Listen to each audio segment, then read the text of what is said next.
as the co-executive producers of Fringe. Geek Time is proud to welcome our leading man, Josh Jackson.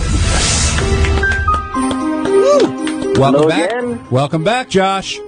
Thank you. Good to be back. How are you guys? Good. Hello. Hello.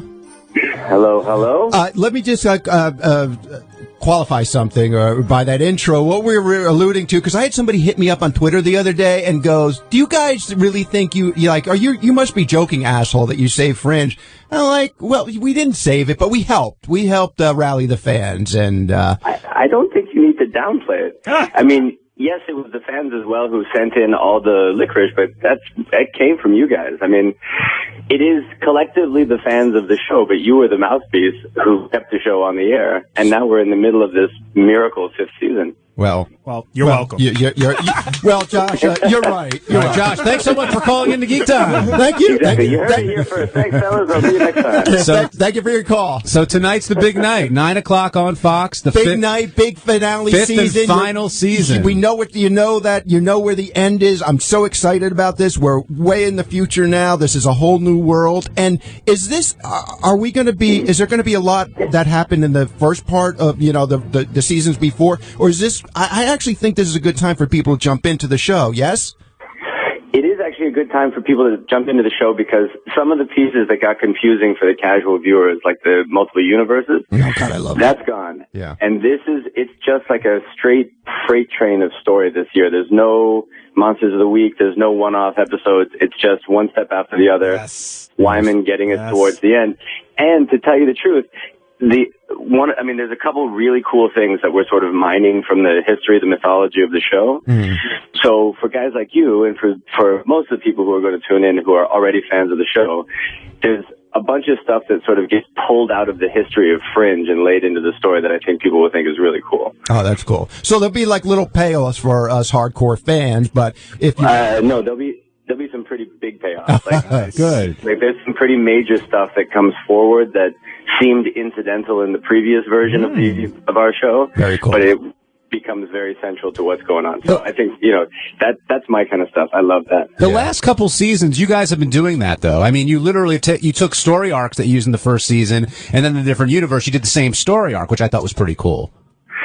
We used the same story arc, and then we used some of the same, like, things that had just popped up sort of incidentally in season 1 or season 2, all of a sudden got turned around and reused for a different part of the story, which I think is super cool. It's, we're using the mythology of the show. We're mining our own stories, which I think is great. I love that. Yeah, it's so deep because we love TV and this kind of TV in particular. So when you have those things that pay off, it's almost unexplainable to somebody who doesn't get it. Josh, totally. How far along are you guys in the filming? I know you're coming to the end soon. We just passed the halfway point on Monday. And we're pretty deep into it. And are you guys like having it? Oh my, we only have 6 more left. Or are you just into it? And then when you get to the last one, you're going to start reflecting on, what a great TV show you guys made.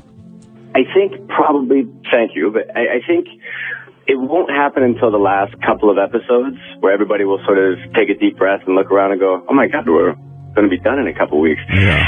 So right now it's just been making the show, but also it's a different feel. The writers this year chose to sort of bring everybody in at the beginning of by everybody, I mean all the actors in at the beginning of the season and give us a pretty clear idea of what the season was going to be and what our characters were going to be doing. Mm. So it's kind of changed. It's not super secretive. Everybody's sort of in the loop and knows where they're going. Exactly. So that's cool. So by bringing this in, it's kind of changed the tone for us because Joel was really specific. He's like, look, this is a really precise season. There's no extra bits. There's no fat. This is what the story is. So I need everybody pulling in the same direction to tell that story. And so far, it's just been basically a freight train getting through our first 6 episodes. And really the first 4, we consider it our first act, and the next 4 are our second act, and then it's the finale. Nice. So we're right in the middle of all that. Again, listen, we love the show and we want to see it play out. And we wouldn't want a spoiler, at least I wouldn't. But I would. But you could you sort of tell? I mean, this is like The Observer. This is a war now, really. So it's going to be a lot of action. There's a lot of tension, and it's a war, right? Yeah, I mean, it's no spoiler to say that the show now starts immediately after the end of episode 19 from last year. So the observers have invaded. They've come back in time. Humanity has been basically turned into worker bees and slaves. And the Fringe team, instead of being a office of the FBI, now we're the rebels. So the tension is that at any moment you turn a corner, the observers snatch you and show over. So immediately upon jumping back into the show tonight, first things first, we're missing my wife, so we got to find Olivia. She's and hot. then, yeah, exactly. Don't want to mislay that. That's not good. So we go. The first episode is all about trying to figure out where she is and what happened to her, and along the way, we find out that Walter has, of course, hatched a plan to defeat the observers, and so now we have a sort of a mission, and that mission that's the thrust of the show for season 5. Nice. How's John Noble doing? Is Walter okay? He is good. Yeah, he's good. I think everybody got caught a little off guard at the beginning of the season.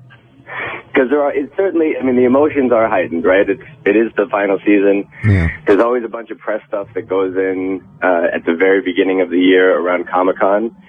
And I think it just wore him out for a second, but he's doing great now. Don't remind me about Comic-Con. We couldn't be at the panel. Oh man. Sore subject. We weren't out there. Whatever. But I'm thrilled he's good, and I get it. Like, listen, the guy was wiped out. He needed some sleep. I mean, he plays an intense character on that show. He plays intense characters. Yeah, literally. But, and he also has. I mean, it's a long, boring story, but he has another TV show as well called Dark. I think it's called Dark Matters on the Sci-Fi Channel. I love that show. So he was double dipping at the same time, and we came back, and our first couple of days turned into nights, and blah blah blah. But anyway, it's exhausting, and I'm glad our show gave him the chance to get his feet under him, because frankly, he's the most important piece of our show. But since we've been back at it, he's all good. Yeah, I think everybody has become super important to the show. Even Astrid, where she was just kind of background. It's so everybody is so key now, and this is such a great time for you guys to just kill it now. To just hammer it home, exactly. Yeah. I don't think that there's a replaceable piece. I just have always felt that what John is doing with Walter is particularly special, right? Yeah, it's amazing. I mean, it's and the Emmys have fucked up every year, as we always said. Well, yeah, I mean, look, I don't know what their hard on against sci-fi is, but it doesn't matter that we're a sci-fi show. What John's been doing, he's been at least one of the 5 best performances on television for the last several years, if not the best performance on television. Absolutely. But leaving that aside, here we are in season 5, and I totally agree with you. One of the things for us collectively as a group of actors, by being brought in and told exactly what it is that we're doing, now all the weight falls on us to do what you just said, hammer it home, to knock one out of the park, because we are so clear about what's going on, and we know that you don't have to sort of conserve yourself for a 22 episode season. We're only doing 13.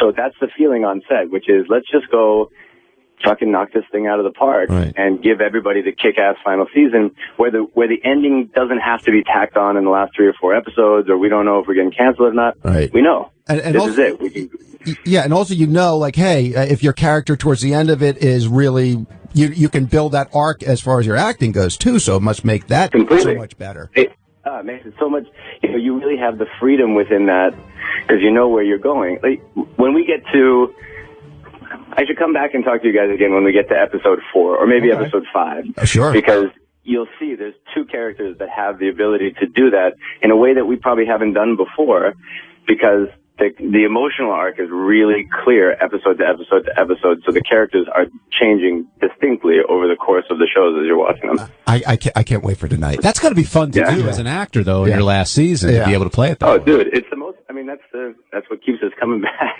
that's, as an actor, that's the most fun part. The fan in me can geek out on the fringiness of it all, but the actor in me, the professional, having the ability to go and tell that story and be really clear about the story you're trying to tell, that's the juice for me. It's perfect. It's going to be a great season for you. Hey, again, I don't want to spoil anything, but I'm just saying I hope we see Nimoy, Dr. Bell.